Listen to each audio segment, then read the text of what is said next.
찬양 받으소서.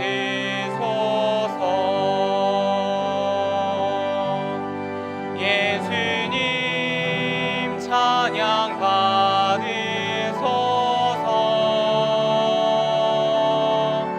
죄 사했네 우리 위에 성령 주셨네. 예수님 찬양 받으소서.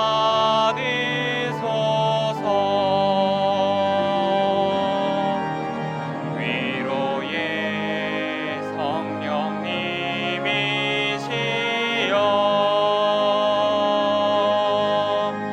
위로의 성령님이시여,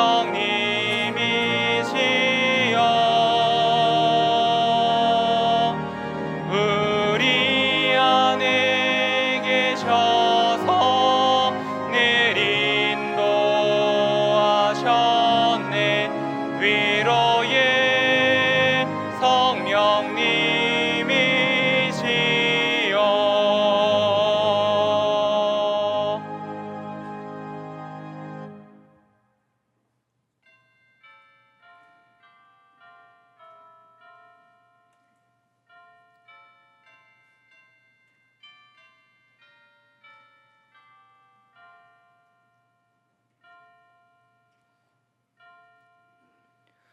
수고하고 무거운 짐진 자들아 다 내게로 오라. 내가 너희를 쉬게 하리라. 나는 마음이 온유하고 겸손하니 나의 멍에를 메고 내게 배우라. 그리하면 너희 마음이 쉼을 얻으리니. 거룩하시고 자비로우신 하나님 아버지, 성령 강림절 후 다섯째 주일을 맞아 우리의 걸음을 주님께로 인도하시고 한 마음 한 뜻으로 예배의 자리에 서게 하시니 감사를 드립니다. 지난 한 주간도 주님의 은혜 없이는 살 수 없었음을 고백합니다. 우리의 연약함을 긍휼히 여겨주시고 흩어진 마음을 모아 주님께 향하게 하시며 말씀을 통해 언제나 복음의 길을 벗어나지 않도록 인도하여 주시옵소서. 이 시간 드려지는 예배의 모든 순서를 통하여 하나님 홀로 영광 받아 주시고 성령님을 우리에게 보내주셔서 심령을 새롭게 하시고 듣는 말씀마다 순종의 열매로 이어지도록 은혜를 베풀어 주시옵소서. 올해 우리가 품고 기도하는 한 영혼들을 날마다 주님 앞에 올려드리게 하시고 영적으로 깨어 하나님께서 허락하시는 때를 분별하게 하시며 그 기회를 놓치지 않고 담대히 복음을 전할 수 있는 지혜와 믿음 또한 허락하여 주시옵소서. 이 모든 간구를 주님께 올려드리오며 우리의 구원자 되시고 참된 위로자가 되시는 예수 그리스도의 이름으로 기원하옵나이다. 아멘.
찬양. 주 믿는 성도 다 함께 주 앞에 엎드려 무궁한 노래 불러서 만유의 주 찬양. 무궁한 노래 불러서 만유의 주 찬양.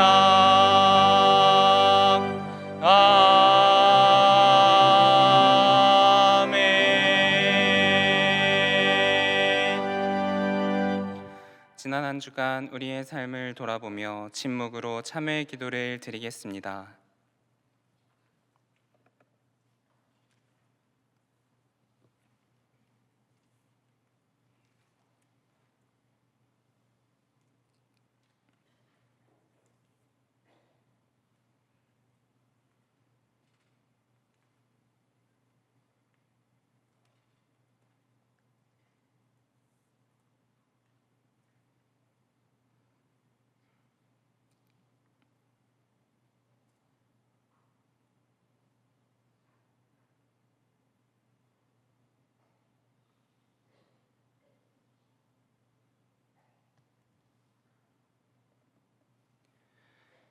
하나님께서 주시는 사죄의 말씀입니다.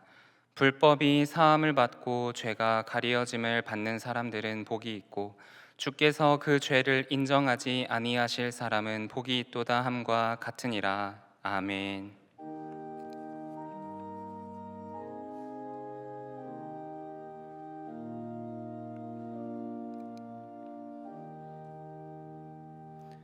나는 전능하신 아버지 하나님, 천지의 창조주를 믿습니다. 나는 그의 유일하신 아들, 우리 주 예수 그리스도를 믿습니다. 그는 성령으로 잉태되어 동정녀 마리아에게서 나시고 본디오 빌라도에게 고난을 받아 십자가에 못 박혀 죽으시고 장사된 지 사흘 만에 죽은 자 가운데서 다시 살아나셨으며 하늘에 오르시어 전능하신 아버지 하나님 우편에 앉아 계시다가 거기로부터 살아있는 자와 죽은 자를 심판하러 오십니다. 나는 성령을 믿으며 거룩한 공교회와 성도의 교제와 죄를 용서받는 것과 몸의 부활과 영생을 믿습니다. 아멘.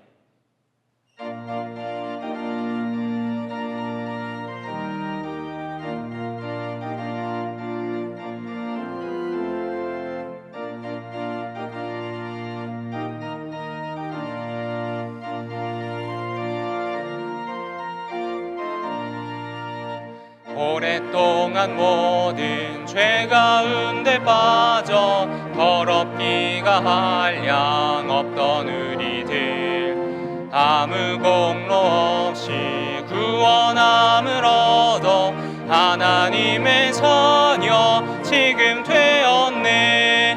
주의 그 사랑 한량 없도다. 찬송할지어다 예수의 공로. 주의 그 사랑 한량 없도다. 찬송할지어다 예수의 공로.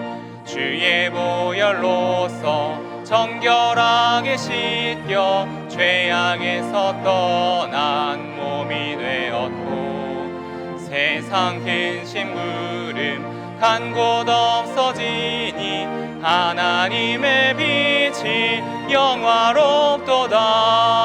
주의 그 사랑 한량 없도다. 찬송할지어다 예수의 공로. 주의 그 사랑 한량 없도다. 찬송할지어다 예수의 공로. 죄의 깊은 잠과 뜬 세상의 꿈을 어서 깨어나라 나의 친구여. 은혜 받은 날과 구원 얻을 때가 지금 온 세상에 선포되어 한량 없도다. 찬송할지어다 예수의 공로, 주의 그 사랑 한량 없도다. 찬송할지어다 예수의 공로. 자막을 보시면서 함께 교회 공동 기도를 드리겠습니다. 우리의 능력 되시는 하나님, 태국 안미 단기 선교 팀원들의 안전과 건강을 지켜주시고 학교 사역과 나눔 사역을 통해 교사와 어린이들에게 예수 그리스도의 사랑이 전해지게 하옵소서. 제31기 바나바 섬김학교 졸업생들이 예수님의 모범을 따라서 사랑과 겸손의 태도로 아름다운 섬김의 사명을 감당할 수 있게 하옵소서. 미취학부 여름 성경학교를 통해 어린이들이 하나님의 사랑과 은혜를 경험하며 믿음 안에서 성장하게 하옵소서. 담임 목사님의 가정과 사역을 축복하옵소서. 주여 우리를 불쌍히 여기소서. 주여 우리를 불쌍히 여기소서. 주여 우리를 불쌍히 여기소서. 이제는 나라와 작정한 한 영혼을 위하여 그리고 한우들을 위하여 기도를 드리겠습니다. 사랑의 하나님, 우리의 나라를 불쌍히 여겨주셔서 하나님의 사랑과 정의를 바로 세워 주시옵소서. 우리가 주님의 복음을 전하기 위해 작정한 영혼을 위해 기도할 때 그들에게 복음이 전해지게 하시고 전도의 열매가 맺히게 하옵소서. 고통 중에 있는 환우들과 함께하여 주시고 질병이 떠나가는 치유의 역사가 있게 하여 주옵소서. 우리의 기도에 응답하시고 감사하도록 인도하여 주시옵소서.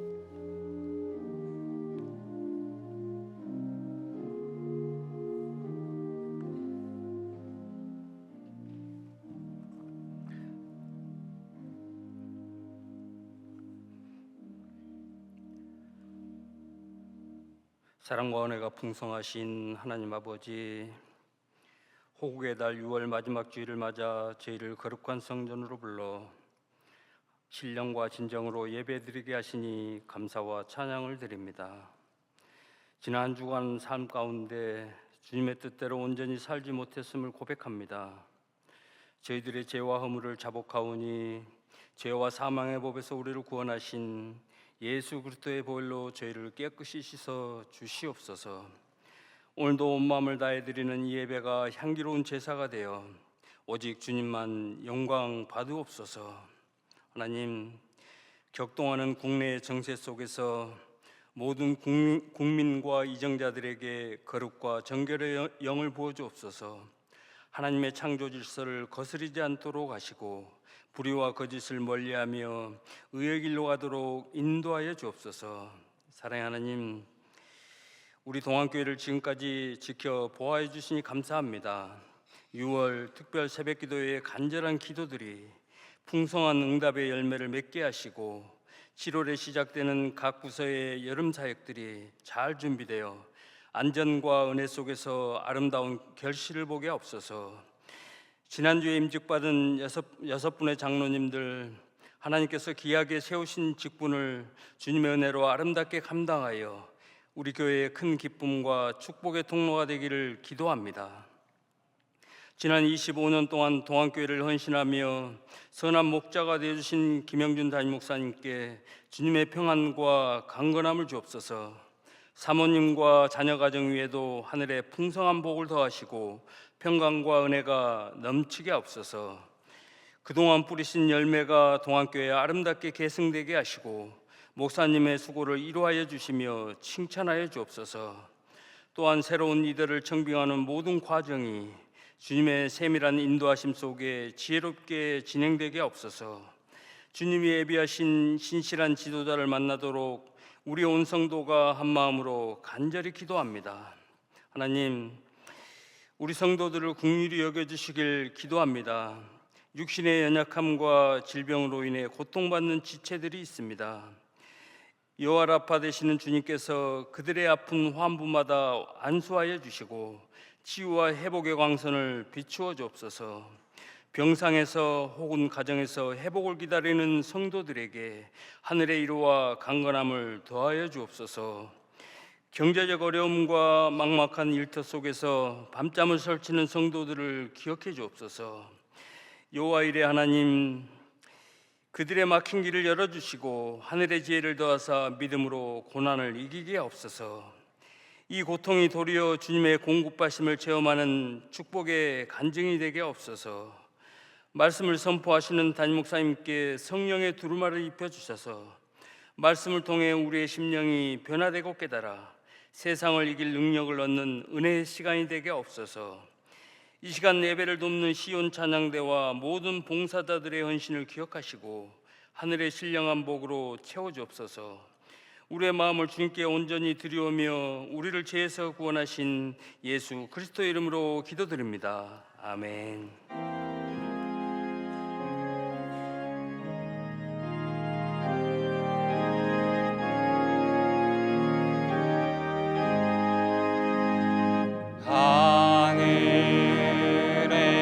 하늘에 계신 아버지,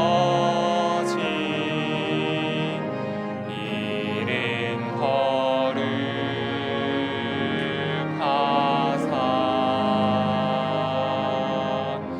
주님 나라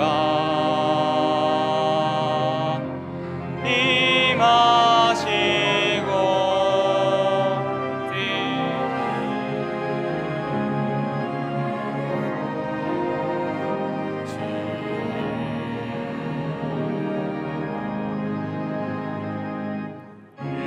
일용할 양식 주시고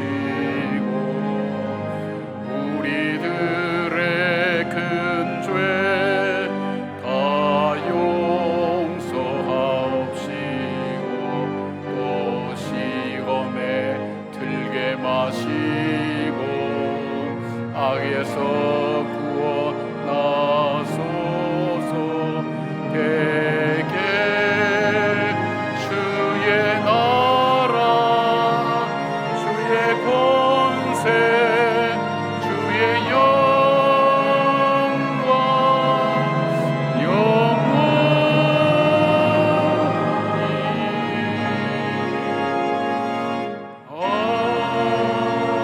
아멘.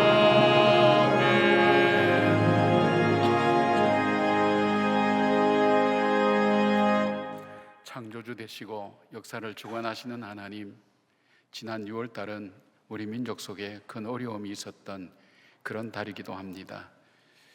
76년 전에 이 땅에 일어났던 이데올로기를 통해서 또 인간의 욕심을 통해서 일어났던 그 전쟁이 3년 동안이나 계속되며 수많은 사람들이 하나님 죽고 그 아픔과 상처가 아직도 남아있는 그런 달이기도 하였습니다.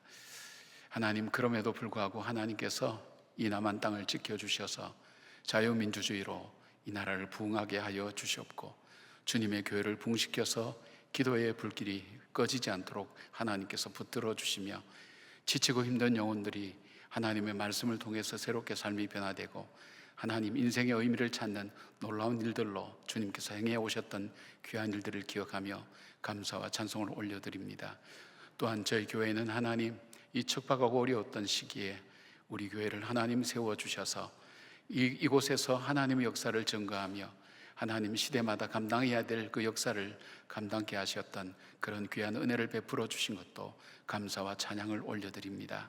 하나님의 그 은혜를 감사하는 주의 백성들이 모여 함께 예배를 드리오니 아버지 이 자리에 임재하여 주시고 우리의 육적인 생각과 우리의 인생의 기준과 우리의 고집과 신념을 내려놓고 하나님 말씀을 따라서 다시금 우리의 삶을 다시 돌아볼 수 있는 귀한 복된 시간이 되게 하여 주시오며 말씀을 따라 걸어가는 주의 성도들 위해 시냇가의 신기한 나무처럼 시절을 쫓아 과실을 맺게 하시고 주께서 인정하시는 의인의 길을 걸어가는 놀라운 삶의 변화가 일어날 수 있도록 함께 해주시기를 원합니다. 삶의 방향을 정하지 못하여 방황하는 사람이 있습니까? 하나님, 삶의 의미를 찾지 못해서 공허한 하루를 보내는 사람이 있습니까?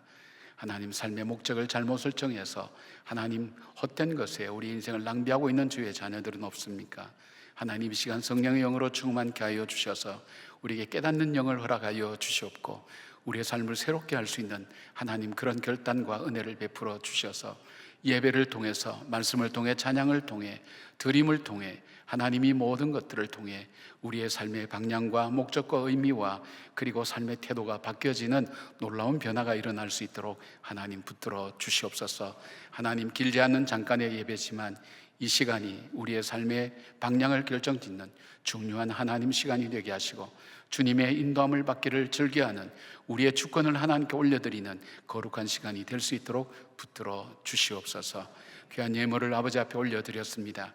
돈이 주인이 되고 돈이 이 세상에서 가장 귀중한 가치고 평가받는 이 시대 속에 하나님 우리의 주인이 주님이신 것을 고백하는 귀한 고백의 예물을 드렸사오니 아버지 이 땅을 살아가며 물질 때문에 고통당하거나 궁핍하지 않도록 도와주시고 죄를 짓지 않도록 하나님께서 붙들어 주시며 때를 따라도 없는 하나님 은혜를 오히려 체험할 수 있는 복된 저희들 될 수 있도록 도와주시기를 원합니다. 드리지 못하는 주님의 자녀들의 눈물의 예물도 주님 받아주시고 이 땅을 살며 물질 때문에 범죄하지 않도록 도와주시옵고 하나님 지치거나 힘들지 않도록 도와주시되 하나님 이로 인하여 더 큰 놀라운 가치와 진리를 발견할 수 있는 기회가 될 수 있도록 하나님께서 붙드시고 인도하여 주시옵소서. 질병으로 시달리는 주님의 자녀들이 있습니다. 주님께서 주시는 소망이 아니면 오늘도 일어설 수가 없습니다. 아버지여 소망 주시고 하나님 회복시켜 주시고 다시 일어설 수 있도록 주님의 영으로 충만케 하여 주시옵소서. 주님만 영광 받으시는 예배 되기를 원하옵고 예수님의 이름으로 기도드리옵나이다. 아멘.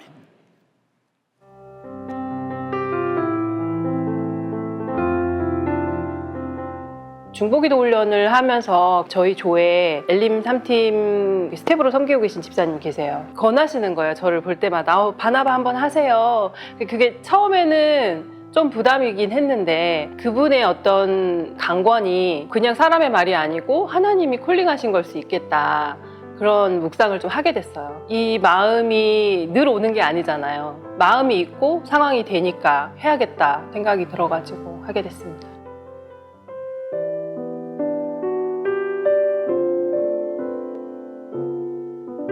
바나바 같은 경우는 저와 다른 성도님들을 대하는 과정이잖아요. 제가 경력 단절 기간이 길어지면서 사람 대 사람으로 낯선 사람들을 만나는 거에 대해서 어려운 마음이 있었던 것 같아요. 그 경력 단절이라는 시간이 저에게 좀 상처였나 봐요. 아이를 육아하는 시간이 세상에서는 이력서에 한 줄도 못 넣는 시간이다 라고 표현을 했었는데 그래서 제가 그 시간들을 좀 상처라고 생각하고 힘들었다라고 생각을 했었던 것 같아요. 목사님이 오셔가지고 발을 닦아주시는데 막 계속 우시는 거예요. 발에 끼얹어 주시는 물이 이게 물인지 눈물인지 잘 모를 정도로 이렇게 계속 우시면서 발을 닦아주시는 게 예수님이 닦아주시는 것 같았어요. 애썼다라고 해주시는 것 같고 잘할 수 있을 거다라고 해주시는 것 같았어요.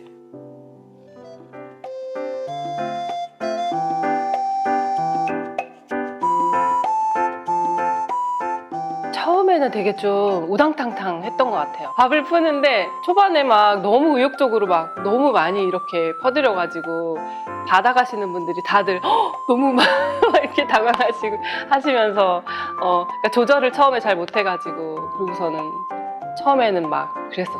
끝났을 때 되게 그 뿌듯함이 있었거든요. 해냈네? 할 수 있네? 매주 그랬던 것 같아요. 저의 어떤 이렇게 낮아진 자신감과 자존감을 좀 높여주시려고 딱 필요한 이 시기에 기도해주시는 분도 붙여주시고 또 내가 몸으로서 일할 수 있는 훈련도 같이 붙여주셨다는 생각이 좀 많이 들어요.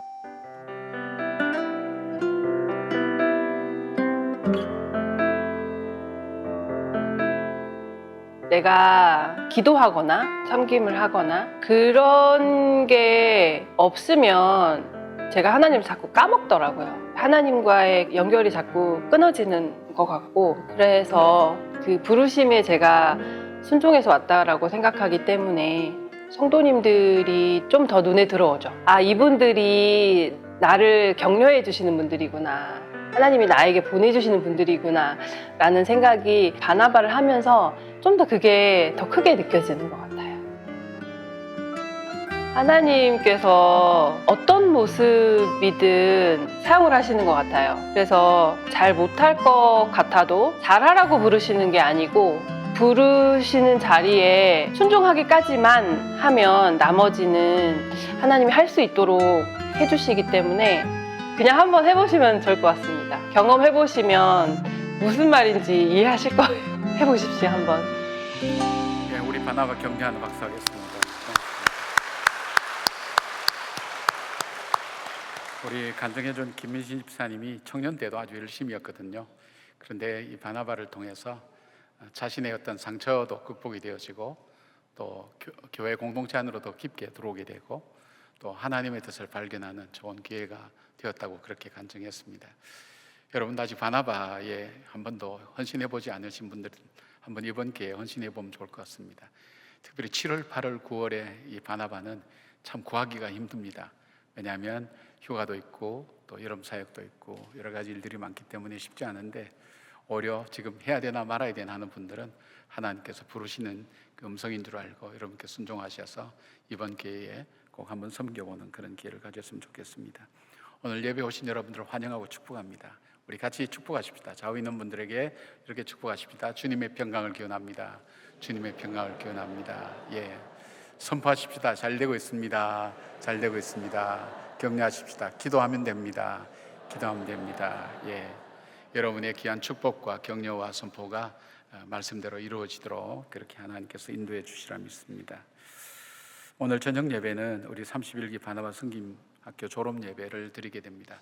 성김을 통해서 살아가는 우리의 삶, 또 성김을 통해서 새로운 삶을 만들어가는 바로 그런 중요한 전환점에 우리가 예배로 드리게 됩니다. 여러분 저녁에 오셔서 함께 축복해 주시고 격려해 주시면 좋겠습니다.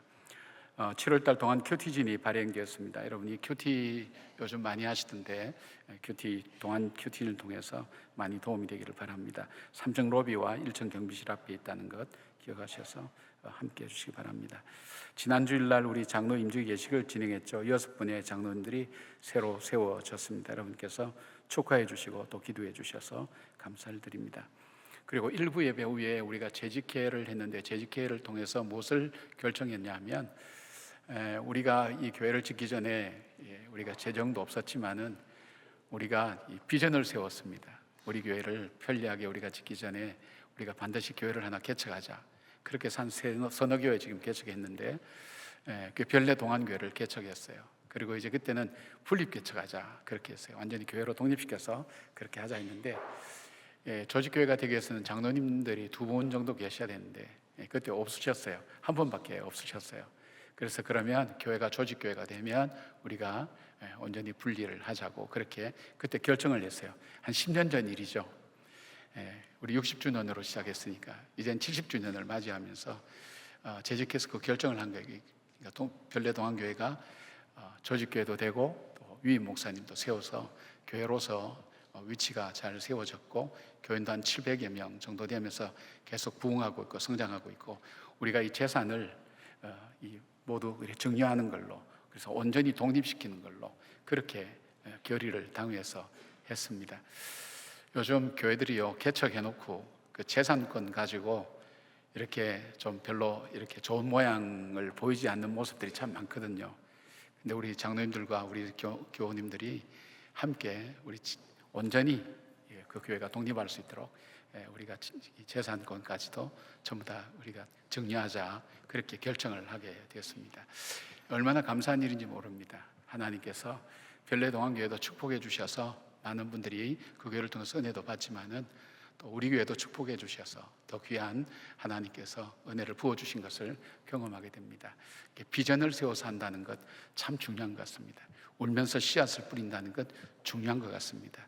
기쁨으로 단을 거두는 우리 교회뿐 아니라 여러분의 개인 삶에도 그런 일들이 있기를 바랍니다. 귀중한 결정에 감사드리고요. 금주의 여름 사역이 영아부 새싹부부터 금주 주말부터 시작되고요.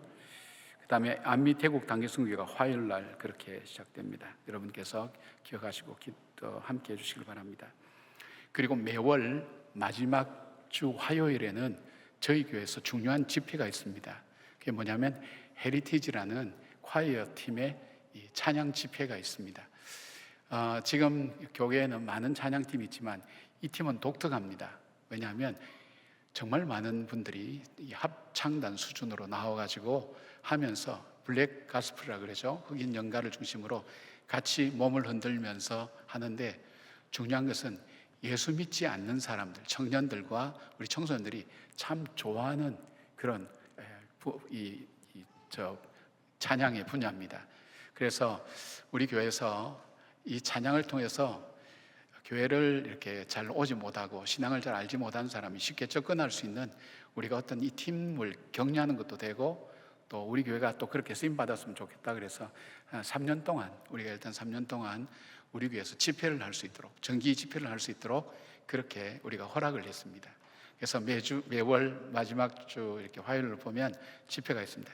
그러니까 내일 모레 화요일 날 저녁입니다. 그래서 여러분들도 오시고, 또 믿지 않는 청년들과 또 우리 청소년들이 와서 함께 찬양하면서 하나님 앞으로 좀 더 가까이 갈 수 있는 기회가 될 수 있는 그런 부분이 되었으면 좋겠습니다. 또 이를 위해서 또 지원해 주시는 우리 귀한 분들도 계셔서 얼마나 감사한지 모르겠습니다. 여러분께서 함께 참여해 주시면 좋겠습니다. 오늘 새로 나온 우리 어린이가 있습니다. 김한상, 우리 김은진 집사님, 성도님 가정 속에 김다나 어린이, 우리 5개월 됐습니다. 우리 여자아이인데 하나님께서 이 가정에 선물로 주셨습니다. 우리 함께 축복하는 기도하겠습니다. 교우들 위해서 보시고요. 함께 기도하겠습니다.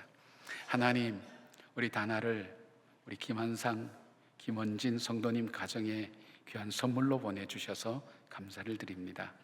하나님께서 계획하시고 뜻하셔서 이 가정에 귀한 자녀를 선물로 보내주셨사오니 이 자녀가 참 복되고 아름답게 잘 자랄 수 있도록 도와주셔서 하나님, 육체적으로 강건하여서 장수하는 축복이 있게 하시고, 그 마음이 온유하고 겸손하여서 땅을 기업으로 받게 하시며, 정한 마음을 창조하시고 정직한 영을 새롭게 하셔서 구원의 기준, 인생의 기준이 분명히 믿음 안에서 세워져서 하나님을 경외하는 귀한 자녀로 잘 자라날 수 있도록 도와주시되, 여호와를 경외함 속에 모든 이 땅을 사랑하는 축복이 있음을 믿고 하나님을 경외하는 그 믿음이 든든하게 세워지는 귀한 자녀가 되게 하여 주시기를 원합니다. 이 땅을 살아가면서 필요한 것 하나님 때를 따라 도와주시되, 또 관계 축복도 허락해 주시고, 배우자도 좋은 분 만나게 하시고, 또 좋은 영적 지도자도 만나게 하시고, 좋은 선생님들과 친구들도 만나게 하셔서 그가 살아가는 삶 동안에 하나님으로 인하여 대한 축복을 누리게 하시고, 또 주님의 인도함을 받고 거룩한 영향력을 나타내는 복된 귀한 자녀가 되게 하여 주시옵소서. 하나님, 이 자녀를 선물로 받은 이 가정 위에 이 부부가 하나님 믿음의 부요함이 넘치게 하여 주셔서 이 가정을 통해서 이 자녀가 아름답게 복되게 자라게 하시고, 뿐만 아니라 거룩한 영향력으로 이 가정을 통해서 하나님께서 큰 영광 받아 주시며, 이 아이를 믿음으로 기를 만한 믿음의 축복과 물질의 축복도, 또 때를 따라 돕는 모든 것들도 함께 하셔서 이 가정이 자녀를 통해 주시는 하나님의 은혜와 복과 기쁨을 누리기에 부족함이 없도록 도와주시기를 원합니다. 이 자녀가 태어나도록 기도했던 하나님 양가의 어른들과 가족들, 그리고 많은 공동체 지체들 위에도 하나님 축복해 주시고, 또 태의 열매를 기다리는 우리 성도들 가정 외에도 하나님께서 응답하여 주셔서 주의 자녀의 귀한 축복이 임할 수 있도록 주님 도와주시기를 원합니다. 하나님께서 우리 가운데 계셔서 이 가정과 이 자녀를 축복해 주시기를 원하올 때 예수님의 이름으로 축복하며 기도드리옵나이다. 아멘.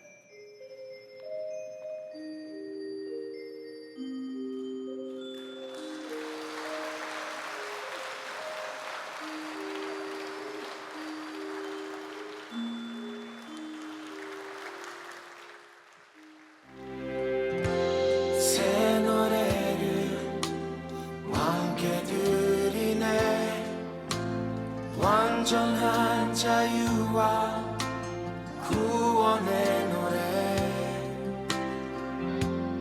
영원토록 높여 찬양해. 주 보혈 날 구했네. 영광으로 옷 입히시고 이제 자녀로 나 삼아주셨네. 하늘 영광 주께 영원히 그 속에 노래 부르리. 은혜로 나 자유해 주의 은혜 주의 은혜 주의 은혜 영원히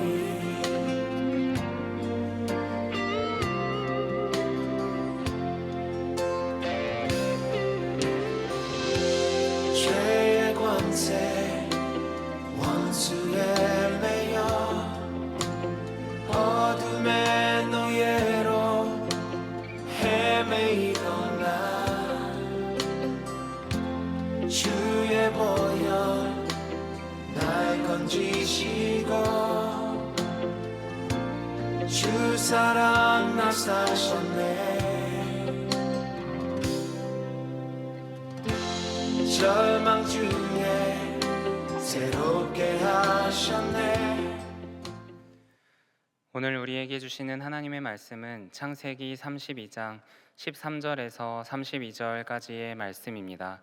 다 함께 일어나셔서 하나님의 말씀을 경청하시겠습니다. 야곱이 거기서 밤을 지내고 그 소유 중에서 형 에서를 위하여 예물을 택하니 암염소가 200이요 숫염소가 20이요 암양이 200이요 순양이 20이요 첫 나는 낙타 30과 그 새끼요 암소가 40이요 황소가 10이요 암나귀가 20이요 그 새끼 나귀가 10이라. 그것을 각각 때로 나누어 종들의 손에 맡기고 그의 종에게 이르되 나보다 앞서 건너가서 각 때로 거리를 두게 하라 하고 그가 또 앞선 자에게 명령하여 이르되 내 형 에서가 너를 만나 묻기를 내가 누구의 사람이며 어디로 가느냐 내 앞에 것은 누구의 것이냐 하거든 대답하기를 주의 종 야곱의 것이요 자기 주 에서에게로 보내는 예물이 오며 야곱도 우리 뒤에 있나이다 하라 하고 그 둘째와 셋째와 각 때를 따라가는 자에게 명령하여 이르되 너희도 에서를 만나거든 곧 이같이 그에게 말하고 또 너희는 말하기를 주의 종 야곱이 우리 뒤에 있다 하라 하니 이는 야곱이 말하기를 내가 내 앞에 보내는 예물로 형의 감정을 푼 후에 대면하면 형이 혹시 나를 받아주리라 함이었더라. 그 예물은 그의 앞서 보내고 그는 무리 가운데서 밤을 지내다가 밤에 일어나 두 아내와 두 여종과 11 아들을 인도하여 야복나루를 건널세 그들을 인도하여 시내를 건너가게 하며 그의 소유도 건너가게 하고 야곱은 홀로 남았더니 어떤 사람이 날이 새도록 야곱과 씨름하다가 자기가 야곱을 이기지 못함을 보고 그가 야곱의 허벅지 관절을 치매 야곱의 허벅지 관절이 그 사람과 씨름할 때에 어긋났더라. 그가 이르되 날이 새려하니 나로 가게 하라.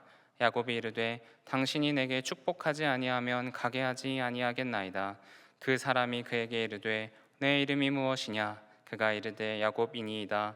그가 이르되 내 이름을 다시는 야곱이라 부를 것이 아니요 이스라엘이라 부를 것이니 이는 내가 하나님과 및 사람들과 겨루어 이겼음이니라. 야곱이 청하여 이르되 당신의 이름을 알려주소서. 그 사람이 이르되 어찌하여 내 이름을 묻느냐 하고 거기서 야곱에게 축복한지라. 그러므로 야곱이 그곳 이름을 브니엘이라 하였으니 그가 이르기를 내가 하나님과 대면하여 보았으나 내 생명이 보존되었다 함이더라. 그가 브니엘을 지날 때 해가 돋았고 그의 허벅다리로 말미암아 절었더라.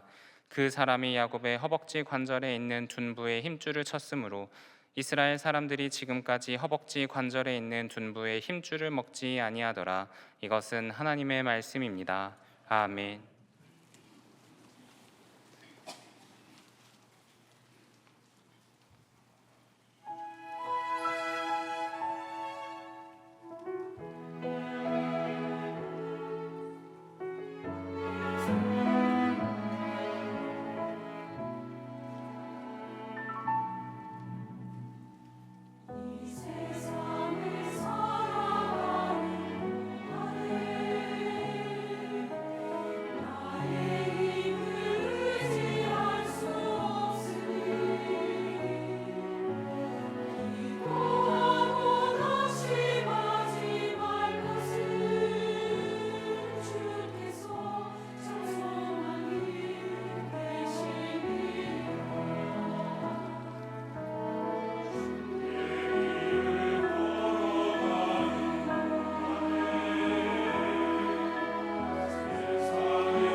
예, 귀한 찬양 감사드립니다. 고맙습니다.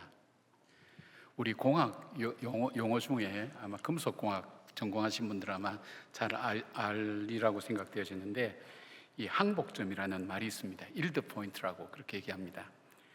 예, 이 말의 뜻은 뭐냐면, 금속에 서서히 힘을 가하면 처음에는 휘어졌다가도 그 힘을 빼면 원래 상태로 돌아가는 것을 말합니다. 그렇지만 어떤 한계를 넘어서는 순간 금속은 더 이상 원래대로 돌아가지 못하고 영구적인 변형을 일으키게 되죠. 바로 그 결정적인 지점을 항복점이라고 그렇게 부릅니다. 이 개념은 우리의 마음과 신앙에도 그대로 적용됩니다.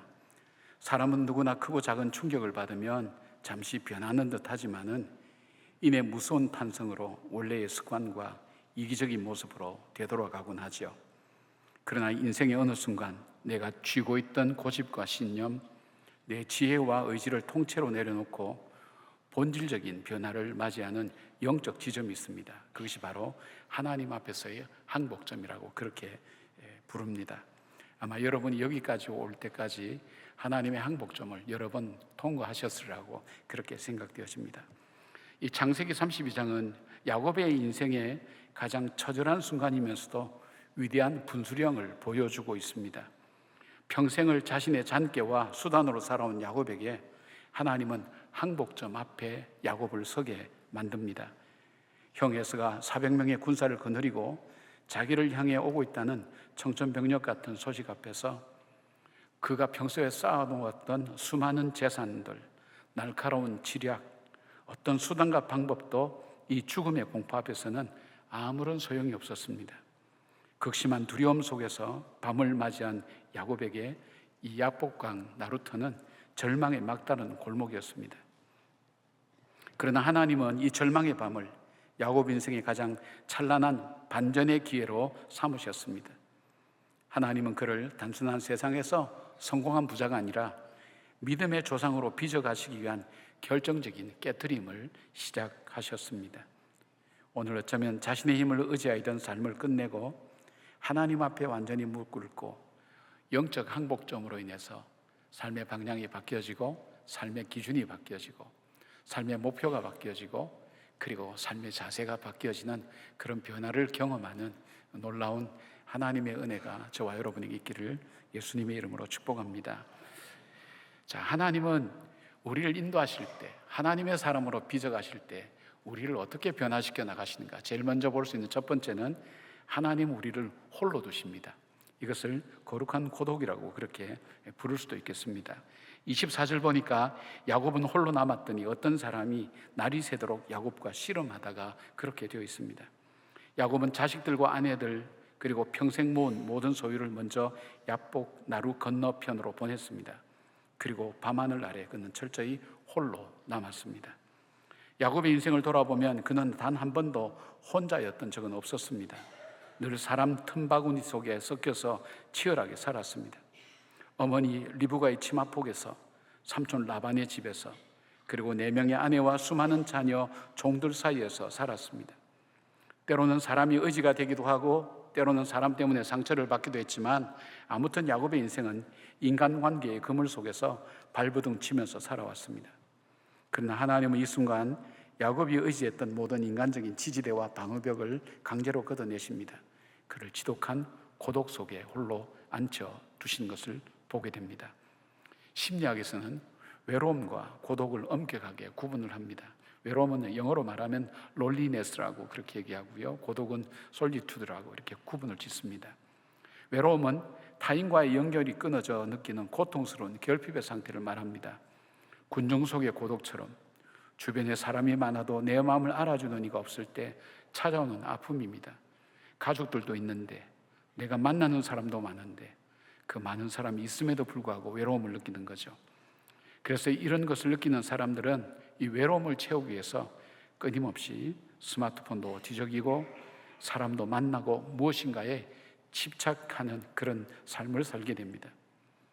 이 고독은 혼자 있는 상태지만 괴로움이 아닌 나 자신을 깊이 돌아보고 절대자를 대면하는 창조적인 시간을 말합니다. 그래서 신학에서는 이를 거룩한 고독 혹은 나의 힘과 가능성이 철저히 부정되는 부정의 길, 라틴어로 비아 네가티바라고 그렇게 부릅니다. 인생의 광야를 의미합니다. 하나님은 사랑하는 백성들을 빚어가실 때에 종종 거의 언제나 이 고독의 광야로 부르셨습니다. 이스라엘 백성들을 출애굽시킬 때에도 하나님이 쓰신 방법은 바로 가나안 땅으로 인도하신 것이 아니라 무려 40년간을 광야 생활을 거치게 했습니다.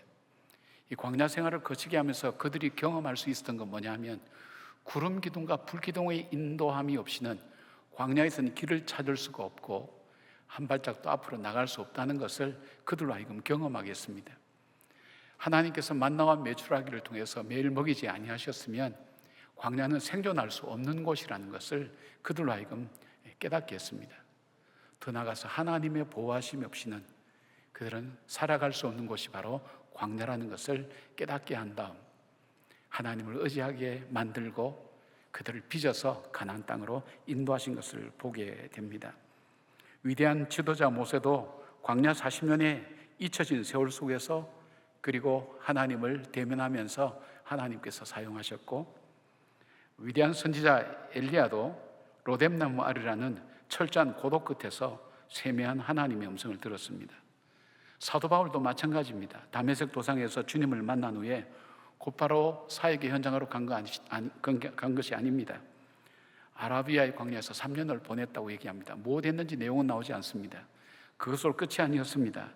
그는 고향 다수에서 시민을 철저하게 고독한 시간을 보낸 후에 바나바로 인해서 그는 목회자와 선교사로 살아가게 하시면서 위대한 하나님의 사람으로 세워 가셨습니다. 하나님께서 우리를 변화시키실 때 제가 말씀드린 것처럼 문제를 통해서 우리에게 말씀을 걸어오신다고 그래 말씀을 드렸지 않습니까? 하나님 일으키시는 문제, 인생을 살면서 때로는 상실일 수도 있습니다. 실패일 수도 있습니다. 그리고 고통일 수도 있고요. 질병일 수도 있고, 그리고 갈등일 수도 있습니다. 아무튼 우리가 견디기 어려운 부분, 이 부분을 통해서 하나님 우리에게 말씀을 걸어오십니다. 그런데 이런 고통을 겪게 되면 공통적으로 느끼는 것이 외로움입니다. 외롭습니다. 자기 마음을 알아줄 사람이 없는 것 같고, 이 세상은 자기 홀로 서 있는 것 같은, 정말로 광야에 홀로 서 있는 그런 마음을 우리를 갖게 만드는 것을 보게 됩니다.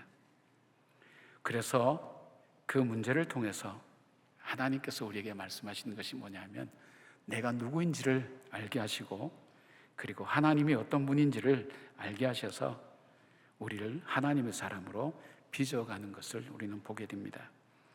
여러분, 혹시 홀로 남겨진 것 같은 외로움 속에서 아파하고 있는 분들은 없습니까? 왜 내 곁에는 아무도 없지? 왜 아무도 내 마음을 몰라주지? 나만 이렇게 무거운 짐을 지고 살아가지? 그렇게 생각하시면서 나를 도와줄 사람, 내가 의지할 사람, 내가 나눌 사람, 그 사람들을 찾아서 방황하고 있지는 않습니까? 여러분, 우리 믿음의 사람에게 문제가 올 때 우리가 먼저 생각해야 될 것은, 하나님은 나를 파멸과 고통과 고난을 주기 위해서 나를 이곳으로 인도하고 이런 문제를 만나게 하는 것은 아니라는 것입니다.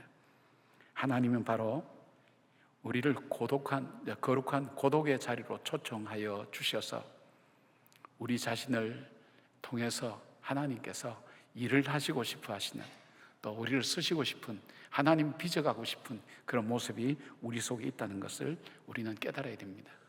그래서 문제가 내 삶 속에 찾아오고 문제가 나를 외롭게 하고 힘들게 할 때에, 그때는 내가 들고 있던 것, 내가 알고 있던 것, 모든 것 내려놓고 조용하게 우리가 침묵할 때에 하나님의 세미한 음성을 들을 수가 있습니다. 외로움은 원망과 함께 옵니다. 외로움은 불평과 함께 옵니다. 외로움은 그리고 두려움과 함께 옵니다. 그 순간 그 문제를 붙들지 말고 그 문제 속에서 말씀하기를 원하시는 하나님에게 초점 맞추고, 하나님께서 무엇을 말씀하신지를 여러분이 조용히 묵상하고 주의 음성을 들을 때에 바로 그 외로움의 자리는 하나님이 인도하시는 거룩한 고독의 자리, 하나님을 만나는 복된 자리가 되는 것을 우리는 깨닫게 됩니다.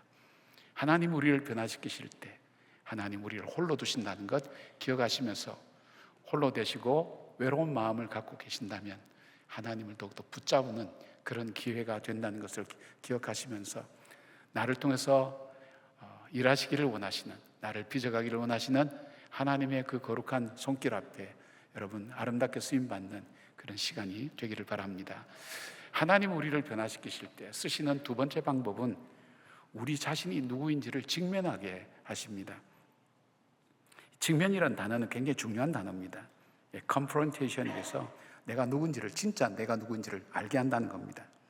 홀로 남은 야곱에게 칠흑 같은 어둠 속에서 오늘 본문을 보면 갑자기 한 손이 들어와서 그를 움켜잡습니다. 야곱은 혹시 에서가 보낸 자객인지도 모르니까 살기 위해서 몸부림치면서 목숨을 걸고 그 존재와 밤새도록 씨름을 벌입니다. 호세아 선지자는 이 존재를 천사라고 했고, 수많은 신학자들은 구약시대에 인간의 몸을 입고 현현하신 예수 그리스도라고 그렇게 말합니다. 여기에 주목해야 될 사실이 있습니다. 저는 이 말씀 읽다 많이 은혜를 받았는데요, 야곱이 먼저 하나님을 찾아와 매달린 것이 아닙니다. 24절 보니까 어떤 사람이 야곱과 씨름하다가 기록하면서 하나님이 먼저 야곱을 찾아오셔서 씨름을 거신 겁니다. 왜 그러셨을까요? 평생 자기 고집과 신념, 잔꾀로 똘똘 뭉쳐서 절대로 깨지지 않는 야곱의 자아를 무너뜨리기 위해서입니다. 밤새 씨름하신 것, 하나님이 자기 백성을 향해 얼마나 오래 참으시는가를 보여주는 것입니다.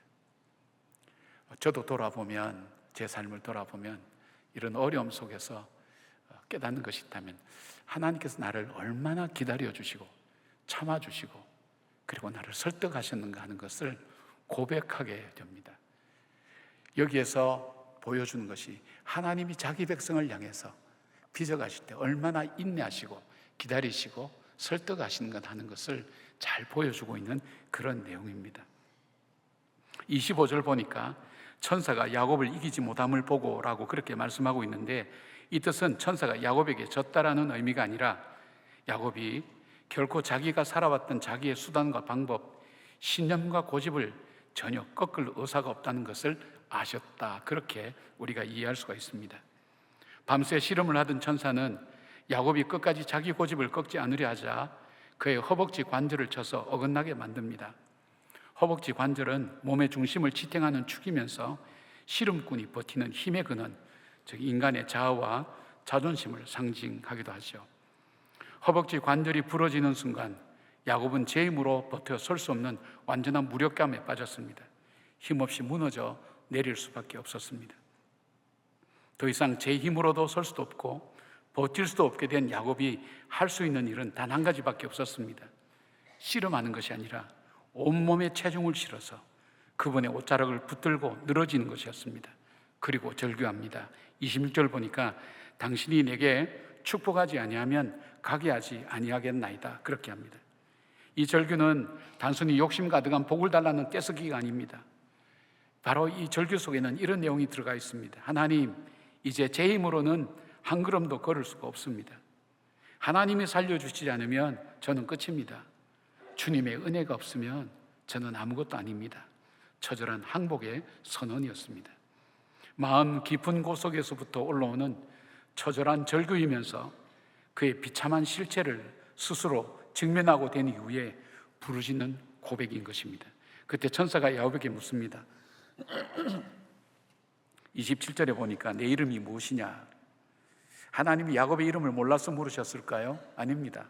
이 질문은 정확하게 20년 전 야곱이 눈먼 아버지 이삭을 속이고 장자의 축복을 가로챌 때 아버지가 던졌던 질문과 똑같습니다. 그때 야곱은 이렇게 대답합니다. 나는 아버지의 맏아들 에서로소이다. 거짓말을 합니다. 가면을 쓰고 형의 자리를 훔쳤던 것입니다. 여러분, 우리 인생의 문제는 우리가 누구인지를 모르고 산다는 것입니다.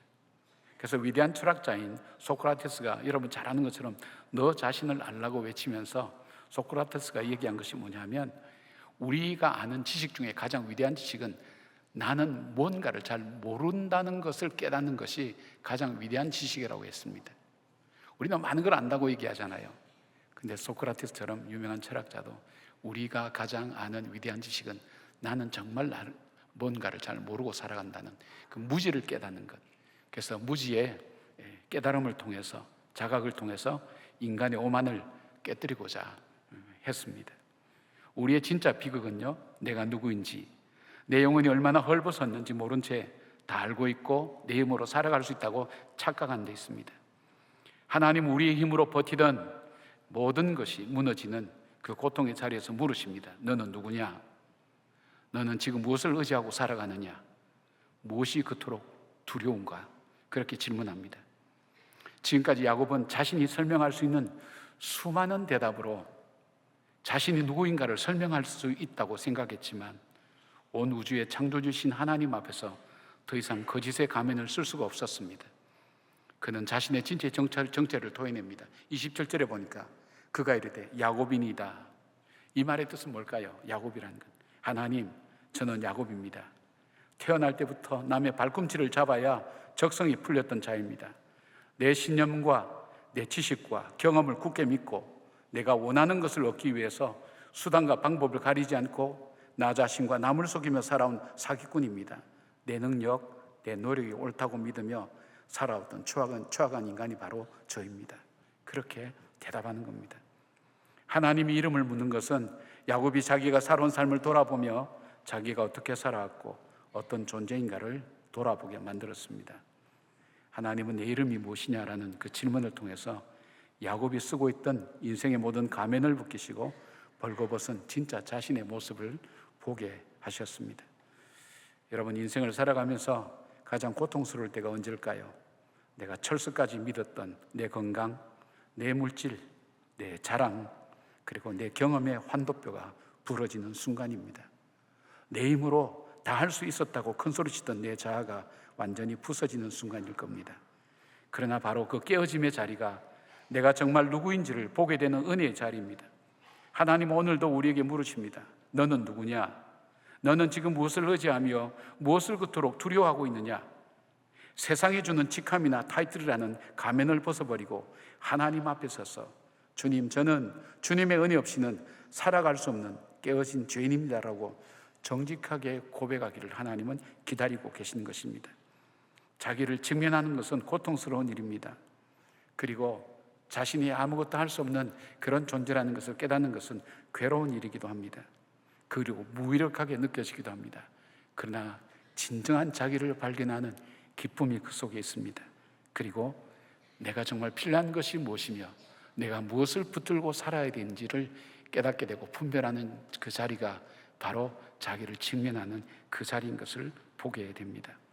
그리고 또 하나 볼 수 있는 것은 나를 그토록 기다려 오신, 참으신, 나를 설득하기 위해서 다가오시는 그 하나님이 바로 내 인생 속에 함께 하셨다는 것을 깨닫게 됩니다. 무능하고 부족하고 알지 못하고 그리고 무지한 나, 그리고 교만했던 나를 지켜보시면서 기다려 주셨던 그 하나님의 은혜를 여기서 발견하게 되는 것을 보게 됩니다. 사랑하는 여러분, 이 고독의 시간, 이 야곱처럼 이렇게 한번 고백해 보십시오. 하나님, 나는 야곱입니다. 내가 자랑할 건 많은 것 같지만, 내가 대단한 존재인 것처럼 보여지지만 실상 내 안의 실체는 얼마나 연약한 존재인가 하는 것을 하나님, 나는 깨달았습니다. 하나님, 야곱입니다. 주님 없이는 한 걸음도 살아갈 수 없는 그런 존재입니다. 이게 얼마나 어려운가 하면요, 이스라엘 백성으로 하여금 이 고백을 받아내는데 40년 동안을 광야에서 거주 이전의 자유, 그 다음에 음식 먹는 것, 모든 자유가 다 박탈당했어요. 성막에 구름이 떠야 움직였어요. 구름이 뜨지 않으면 거기에 머물러 있어야 되는 거예요. 우리 인생은 좋은 곳에는 오래 머물고 힘든 곳은 빨리 떠나고 싶어 하는데 그 자유가 없었어요. 그 가운데서 하나님의 인도하심을 철저하게 깨닫게 만들고 매일매일 만나와 메추라기를 먹게 하시면서 철저하게 하나님의 공급하심을 깨닫게 만들었어요. 그리고 수많은 민족들의 공격과 그리고 짐승들의 공격으로부터 주님께서 보호해 주신, 주님의 보호하심이 없이는 살아올 수 없는 존재라는 것, 그것을 깨닫게 한 다음, 그리고 그 하나님을 의지하고 붙들게 한 다음, 그리고 하나님은 그들을 가나안 땅으로 인도하신 것을 보게 됩니다. 여러분, 하나님이 나에게 너는 누구냐 물을 때에 야곱처럼 나는 야곱입니다 라고 고백할 수 있기를 바랍니다. 왜냐하면 그것이 여러분이 발견하는 바로 은혜의 자리가 되기 때문입니다. 하나님께서 우리를 변화시킬 때 하나님이 쓰시는 방법은 세 번째는 하나님 우리의 정체성을 새롭게 하십니다.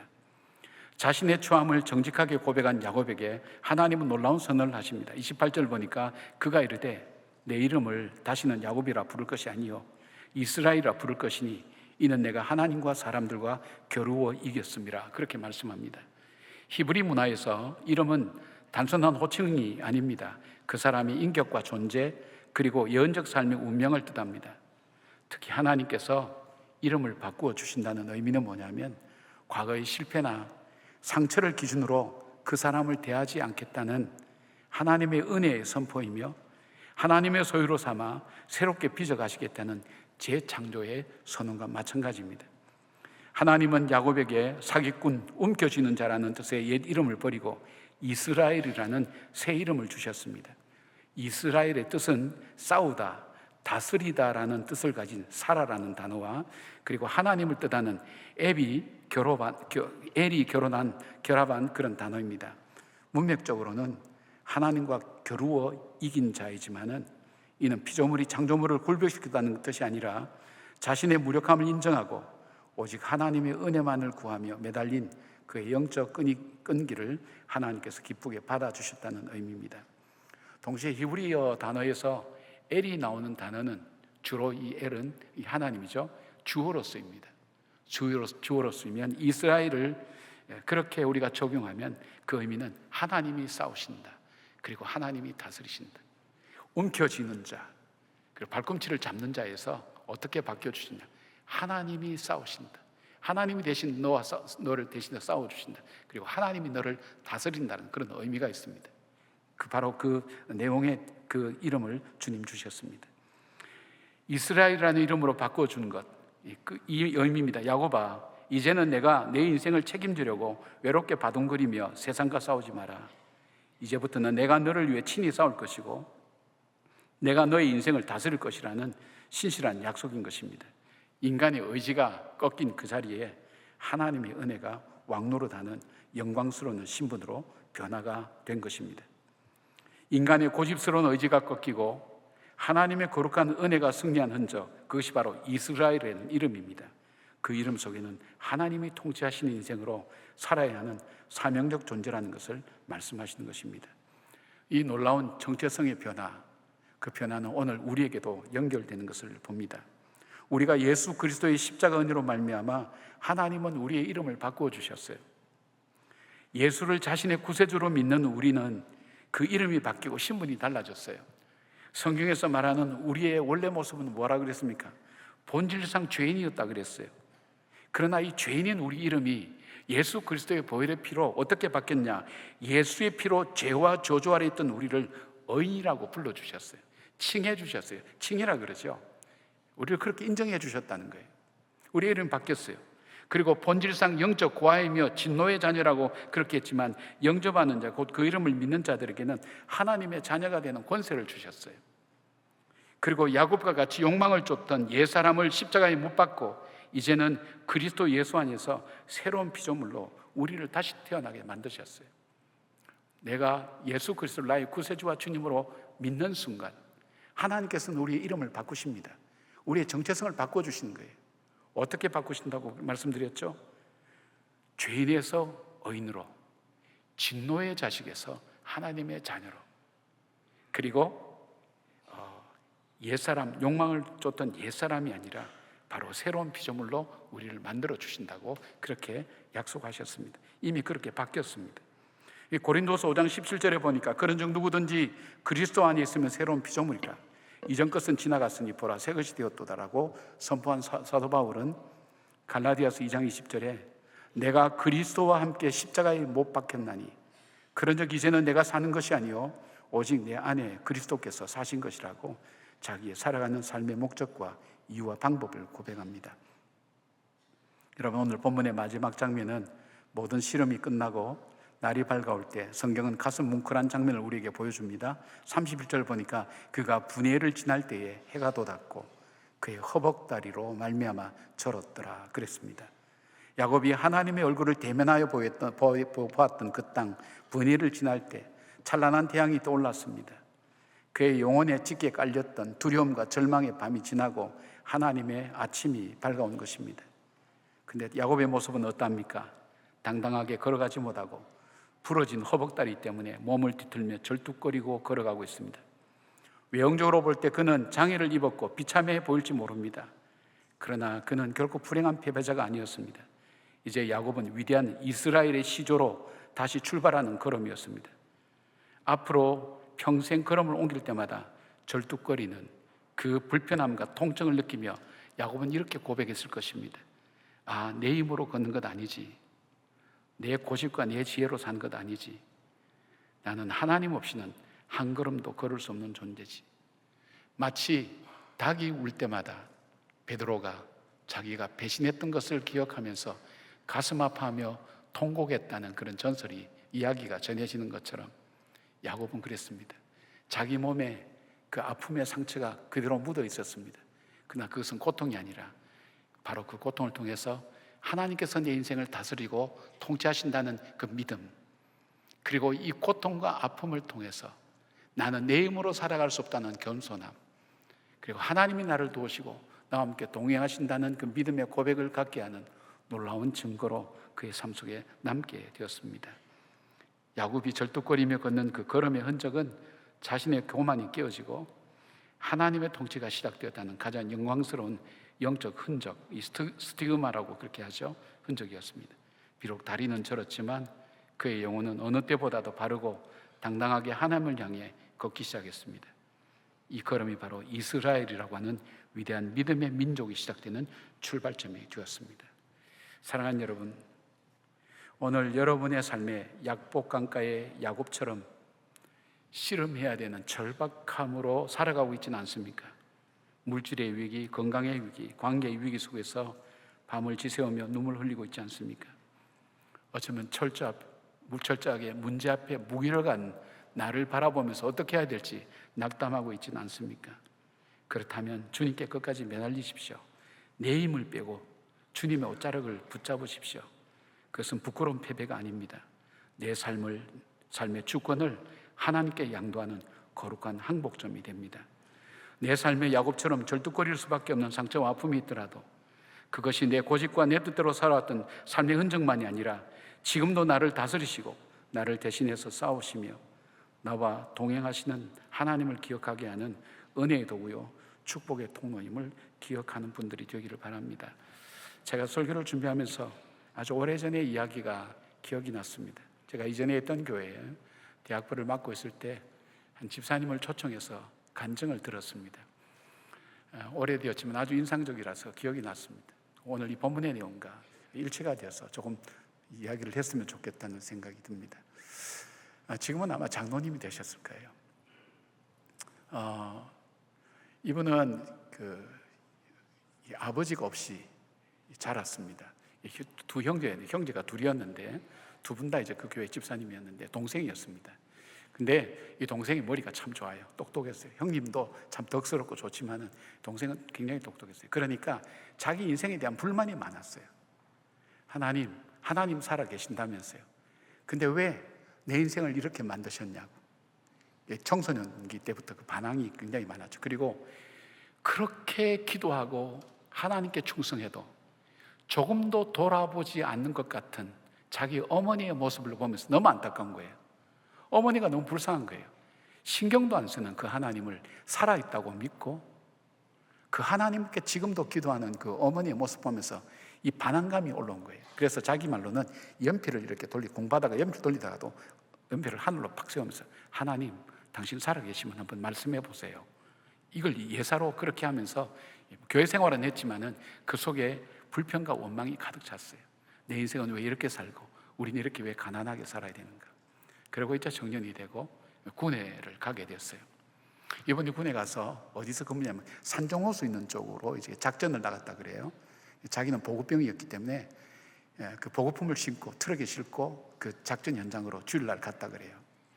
갔는데 이 보급품을 정리하는 중에 이 운전사가 잘못 보고 뒤로 차를 빼가면서 이 사람 배 위를 지나간 거예요. 또 뒷바퀴가 전혀 살 수 없는 거예요. 불가능한 거예요. 숨만 헐떡거릴 때 군목이 와서 이제 임종기도를 하고요. 그런데 마침 그 옆에 미군 부대가 있는데 그 부대에 주일인데 헬기가 있었습니다. 그래서 헬기의 지원을 받았다 그래요. 기적처럼 받았는데, 그리고 통합병원으로 이렇게 후송이 되었는데, 마침 이 주일날은 전문의들이 다 없거든요.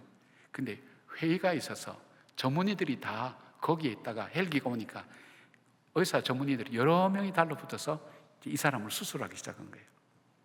자기가 눈을 떴을 때는 새벽 한 2시, 3시쯤 중환자실인데, 그때 자기 귀에는 옆에 있는 그 자기 같은 환자가 죽어가는 상황을 그가 듣게 된 거예요. 사람이 죽을 때.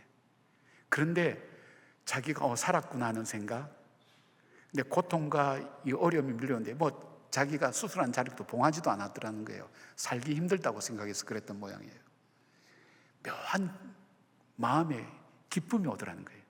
하나님은 살아계셨구나. 하나님은 내 기도를 들으셨구나. 하나님께서 살아계심을 나에게 보여주셨구나. 그토록 어머니가 기도하던, 그 어머니가 거기서 얼마나 기도했는지 알 수가 없습니다. 기적처럼 나왔어요. 태어날 때 의사가 그러더래요. 너는 평생 너 스스로 소변을 보지 못할 거라고 그렇게 했는데 아주 건강하게 소변을 봤어요. 그리고 결혼을 했어요. 근데 그 결혼한 부인이 아주 깔끔한 분이었어요. 매일 샤워하지 않으면 집에 들어오지 말라고, 방에 같이 자지 못한다고 그랬던 모양이에요. 재밌게 얘기한다고 그런지 모르겠어요. 근데 자기 몸을 자기가 보면 온 전신 수술 자국이라는 거예요. 보기 흉할 정도로, 무서울 정도로. 거기서 자기가 깨달았다는 거예요. 이게 내 아픔이고 내 고통이었지만 하나님이 계시다는 것, 하나님 내 이야기를 듣고 계시고 내 삶의 의문을 풀어주신 하나님께서 나와 함께 하신다는 나의 무지와 고집의 증거이기도 하면서, 그리고 그 하나님께서 나를 죽을 자리에서 어머니의 기도로 살려주신 하나님의 생명에 대한 증거라는 것을 그가 거기서 깨닫게 되고 간증했다고 그렇게 이야기를 하고 있습니다. 참 인상 깊은 간증이었어요. 그분은 볼 때마다 살 때마다 자기의 상처가 자기 신앙의 열매가 되어 있는 거예요. 믿음의 열매가 되어 있는 거예요. 여러분 신방 보고서를 이렇게 보면 여러분 중에는 이혼한 분도 계시고요, 여러분 중에는 자녀를 먼저 떠나보낸 분도 계시고요, 배우자도 먼저 떠나보낸 분도 있고요, 사업에 실패한 분도 있고요, 정말 어려움 앞에 무기력하게 주저앉은 분들도 적지 않다는 걸 알고 있습니다. 맞습니다. 정말 야곱처럼 내가 가진 모든 힘이 내가 겪고 있는 이 문제에 아무런 도움이 안 된다는 것, 힘을 쓸 수 없다는 것을, 그것을 우리는 알고 있습니다. 그래서 외롭습니다. 그 외로운 자리입니다. 그러나 주님은 이것을 거룩한 고독으로 바꾸어 주십니다. 거기서 나의 실체를 알게 됩니다.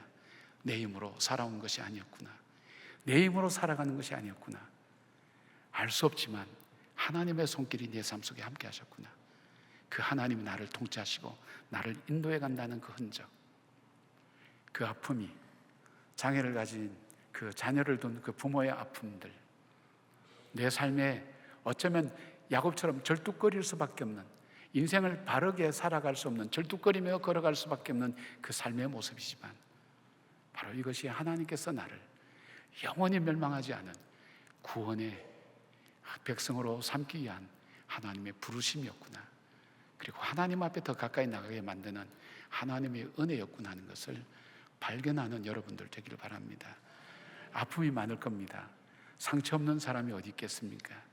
그러나 그 상처가 아니라 나의 연약함을 발견하고, 그리고 그 상처를 통해서 나를 붙드시고 인내하시고 기다려주시고 나와 함께 하시는 그 하나님을 발견하는 놀라운 결단이 되어 하나님 앞에 믿음으로 나가는, 그리고 우리를 빚어가시는 그 하나님 앞에 아름답게 만들어지는 저와 여러분의 인생 되기를 주님 이름으로 축복합니다. 아멘. 기도하겠습니다. 하나님 앞에 내 주권을 양도하는 거룩한 항복점을 거쳐온 주의 자녀들이 함께 예배를 드립니다. 내가 꺾이고 묶이고 포기해야 되는 비참함, 무기력함, 그리고 방향을 잃어버림, 눈물도 다 말라서 더 이상 나오지 않는 그런 삶의 현실이 왜 나에게 일어났는지 그렇게 질문해 볼 수 있지만 주님, 그것이 나를 정말로 내가 어떤 존재인가를 깨닫는 바로 그 창이 되고 거울이 되고, 뿐만 아니라 그런 나를 사랑하시고 포기하지 아니하시고 자기 아들을 십자가에 못 박아 죽이기까지 결코 포기하지 아니하신 하나님의 은혜가 내 삶 속에 머물러 있다는 것을 잊지 않도록 하나님 붙들어 주시기를 원합니다. 쉬운 인생이 없습니다. 하나님, 참 어렵습니다.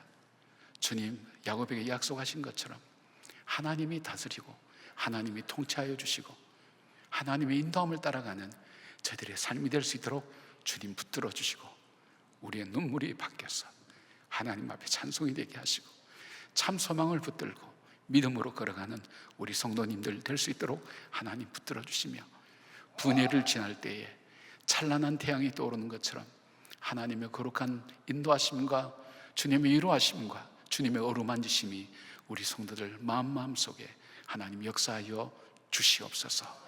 예수님의 이름으로 기도드립니다. 아멘. 우리 다 같이 일어나셔서 고백의 찬송, 찰스 웨슬레가 하나님 앞에 고백했던 그런 찬송입니다. 함께 부르시면서 우리 고백 하나님께 올려드리겠습니다.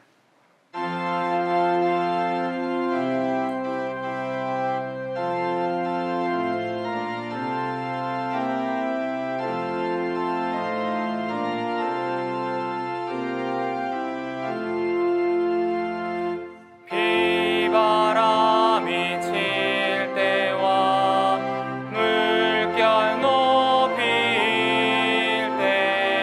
때에 사랑만을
6월 이달의 말씀을 함께 선포하시겠습니다. 이 성전이 나중 영광이 이전 영광보다 크리라. 만군의 여호와의 말이니라. 내가 이곳에 평강을 주리라. 만군의 여호와의 말이니라. 아멘. 이제는 우리 주 예수 그리스도의 은혜와 우리 하나님 아버지의 크신 사랑과 성령님의 감화 감동하심과 동행하심과 깨닫게 하심이 진정한 나를 발견하고 그런 나를 사랑하며 끝까지 포기치 않는 그 하나님의 은혜를 기억하며 오늘 내 인생의 절뚝거림 속에 살아갈 수밖에 없는 연약함이 있지만 그럼에도 불구하고 새로운 하나님의 영적인 출발점이 되는 야곱의 놀라운 축복처럼 그런 길을 걸어가기로 하나님 앞에 간구하며 분야를 지나가는 우리 성도들 한 분 한 분들 머리 위에 그 문제들 위에 그리고 관련된 일들과 사람들 위에 이 민족과 이 나라 위에 지금부터 영까지 함께 하시기를 간절히 축원하옵나이다. 아멘.